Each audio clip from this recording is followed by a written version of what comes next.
Emas ni dia ada bagi 1 gram dan ada ukiran nama kita dekat emas tu.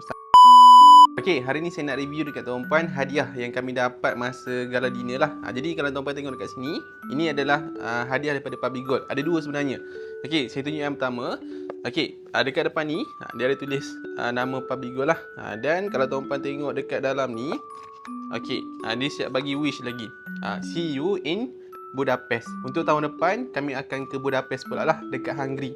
Yang mana saya dan juga Puan Fat, kami dah qualified 2 tiket untuk ke Budapest. Jadi tuan-puan, dengan bisnes Public Gold, setiap tahun kita boleh pergi melancong VVIP trip bersama dengan Public Gold lah.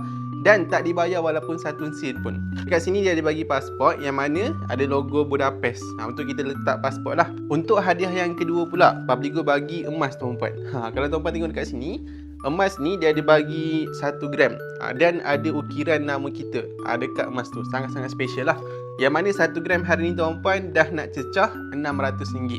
Jadi kalau dapat 2 gram dah lebih kurang RM1,200. Jadi bestnya kita jadi dealer Public Gold, sambil bercuti kita pun dapat emas. Kalau tuan-puan nak tahu, dealer Public Gold kita tak jual emas. Kita hanya educate sahaja masyarakat untuk faham tentang simpanan emas. Jadi bagi tuan-puan yang tengok video saya ini, yang nak tahu peluang kita jana pendapatan dengan bisnes Public Gold, boleh klik link di bio, nanti saya akan terangkan dengan sebaiknya. Jadi itu sahaja tuan-puan untuk video kali ini. Kalau tuan-puan nak lagi banyak video dekat Cape Town, teruskan follow saya.